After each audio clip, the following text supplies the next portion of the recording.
สวัสดีค่ะพ่อแม่พี่น้องสวัสดีFCทุกท่านเนาะค่ะกลับมาพบมาพอกับเจตาพารวยคือเก่าค่ะมือนี้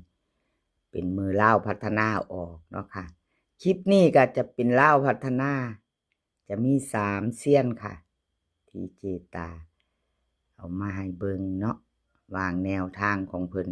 เลขล็อกโฟกัสแล้วก็เลขลับวงในแนวทางพ่อเก่งค่ะคลิปนี้3เซียนค่ะพี่น้อง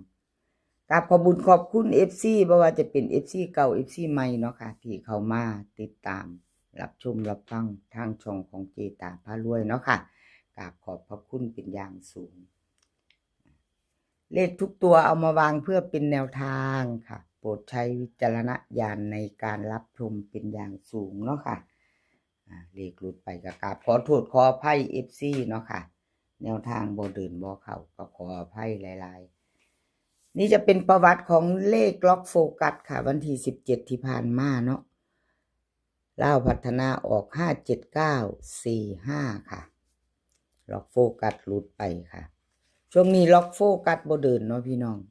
กราบขอโทษขออภัยแทนโฟกัสค่ะที่แนวทางของเพิ่นบ่เดินบ่เข้าเนาะกราบขอโทษขออภัยหลายๆเจตาก็เป็นกำลังแรงใจให้คือเก่าค่ะเป็นกำลังใจให้เหมือนเดิมแล้วก็กราบขอบคุญขอบคุณเลขล็อกโฟกัสค่ะที่ยังให้แนวทางมาวางทางช่องเนาะมีเขามีรุดเนาะค่ะพี่น้องบางเทื่อรุดยาวเด้เจตาว่าติให้รอยยิ้มกับเสียงหัวเราะเป็นกำลังใจให้กันคือเก่าค่ะกราบขอบคุณ FC ทุกท่านเนาะค่ะที่เพิ่นเข้ามาคอมเมนต์ให้กดหัวใจให้ค่ะทางช่องน้อยๆของเจตากราบขอบพระคุณหลายๆรุดยาวหลายก็บ่ทาเด้เจตาว่าติแม่นอยู่ค่ะขออภัยหลายๆอะไรก็ไม่แน่นอนเนาะค่ะเป็นเพียงแนวทางเนาะขออภัยใจเจตาก็อยากให้เข้าปังๆทุกงวดแล้วเนาะพี่น้องแนวทางเนาะล็อกโฟกัสค่ะล็อกโฟกัสวันที่19ค่ะให้มาแล้วก็มาลุ้นใหม่ไปต่อเนาะพี่น้องวันพุธ20:30มื้อแลงนี่ไปต่อกับเลขล็อกโฟกัสพิจารณาเอาค่ะชอบก็จัดขัดก็ผ่านเนาะพิจารณาเบิ่งเอาไผจะลุ้นต่อไปใหม่กับเพิ่นมื้อแลงกับเลขล็อกโฟกัสวิ่งรูดค่ะเพิ่นให้มา1กับ6 2ตัว4หางค่ะ13 14 62 63เบิ้ลก็จะมี1166 3ตัวค่ะ3หาง162 613 646ค่ะ641 641วิ่งรูดเพิ่นเด่นทอกันเด้อค่ะเลขล็อกโฟกัสเด่นเท่ากันวงกลมให้2ตัวพิจารณาเบิ่งใหม่มื้อแลงเนาะพี่น้องสายวิ่งสายรูดเนาะ FC ผู้เพิ่นเคยตาม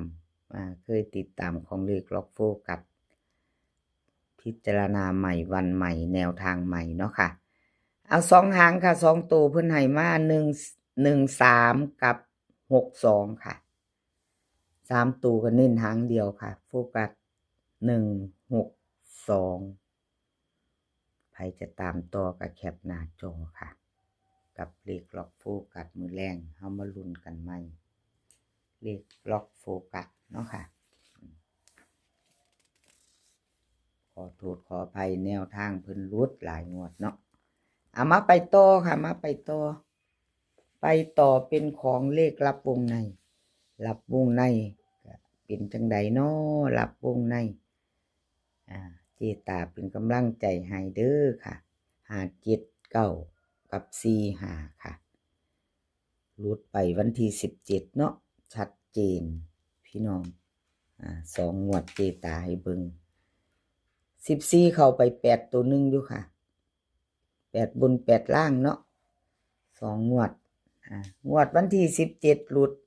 1ตัวก็ไม่เดินไม่มาเนาะค่ะเลขลับวงในมีเขามีรุดเนาะพี่น้องเลขทุกตัวก็เป็นเพียงแนวทางเนาะขอโทษขออภัย FC แทนเลขลับวงในค่ะที่แนวทางเพิ่นบ่เดินบ่เข้า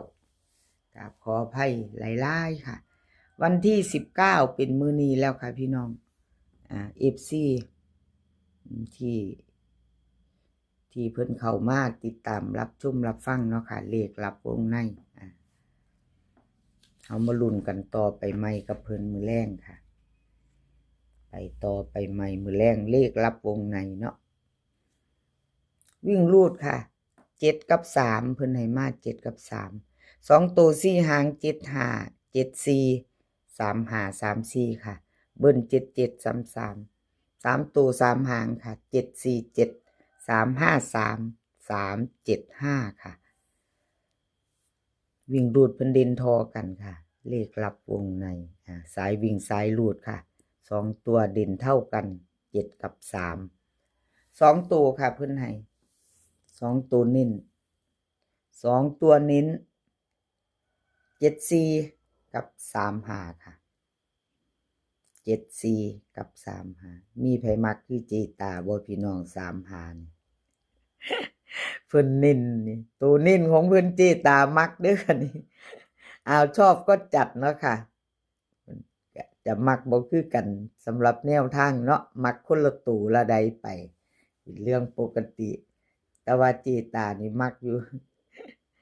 353ค่ะเพิ่นเน้น3ตัวหางเดียวเนาะค่ะ353มักกระจัดตัวเจตาเจ้าว่าติ อันถือตัวมักกับเข้าตาโลดเนาะพี่น้องเนาะเข้าตามองโลดเนาะจับตามองค่ะพี่น้องชอบก็จัดขัดก็ผ่านกับขอบบุญขอบคุณเลขลับวงในค่ะที่ให้แนวทางมาวางทางช่องเนาะเอาแคปหน้าจอเด้อค่ะคันผู้ใดมักคือเจตา แคปหน้าจอค่ะเราไปต่อเนาะFC ถ้าชอบก็จัดคัดกระพานค่ะรุ่นกัน2 ทุ่มครึ่งมื้อแรงมาไปต่อค่ะเป็นของไผแนวทางพ่อเก่งค่ะแนวทางพ่อเก่งวันที่17ที่ผ่านมาเนาะค่ะแนวทางพ่อเก่งของเพิ่น2ตัวมา1ตัวอยู่เด้อค่ะ57945เนาะล่างเพิ่นเข้าไปตัวนึงอยู่ค่ะสายวิ่งสายรูดแนวทางพ่อเก่งFC ได้วิ่งรูดน้ำเพิ่นบ่น้อค่ะ2ตัวรูดไปก็กราบขอโทษขออภัยค่ะพี่น้องหลุดแล้วหลุดเลยเนาะหลุดแล้วหลุดเลยตัวเก่าหลุดไปตัวใหม่มาค่ะแนวทางพ่อเก่งแนวทางพ่อเก่งวันที่19เฮาก็มาลุ้นใหม่ไปต่อมื้อนี้ค่ะ2 ทุ่มครึ่งครับลาวพัฒนาออกเนาะใครจะไปต่อค่ะพิจารณาเอาค่ะกับขอบบุญขอบคุณแนวทางพ่อเก่งหลายๆค่ะที่ให้มาว่างทางช่องของเจตาเนาะเป็นกำลังใจให้กันและกันคือเก่าค่ะบ่ว่าจะเข้าจะหลุดเนาะกำลังใจก็เป็นสิ่งที่สำคัญเนาะค่ะสำคัญกำลังใจให้กันและกันเนาะวิ่งรูดค่ะวิ่งรูดพ่อเก่งให้มา1กับ3 1กับ3 2ตัว4หางค่ะ2ตัว4หาง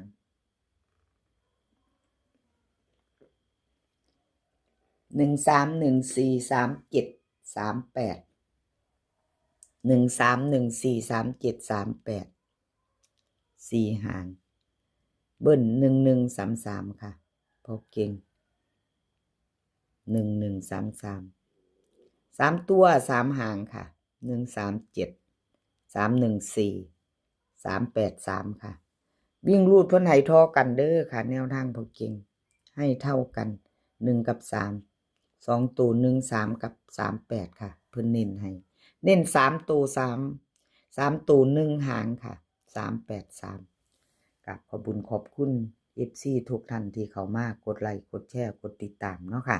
คลิปนี้ขอให้พี่น้องโชคดีมื้อแลง2 ทุ่มครึ่งกับแนวทางพอเก่งเนาะแล้วก็กับหลายๆเสี้ยนเนาะค่ะพี่น้องโชคดีกันมื้อนี้ขอให้มีความสุขขอให้สุขภาพร่างกายแข็งแรงกันทุกคนค่ะเดินทางไปไสก็ขอให้ปลอดภัยเดินทางไปก็ขอให้มีโชคค่ะกลับมาก็ขอให้มีชัยเนาะปลายฝนต้นหนาวแล้วเด้อค่ะพี่น้องหนาวแล้วดูแลสุขภาพกันเนาะคลิปนี้ก็ขอให้พี่น้องโชคดี2 ทุ่มครึ่ง กราบขอบพระคุณหลายๆคลิปนี้สวัสดีค่ะ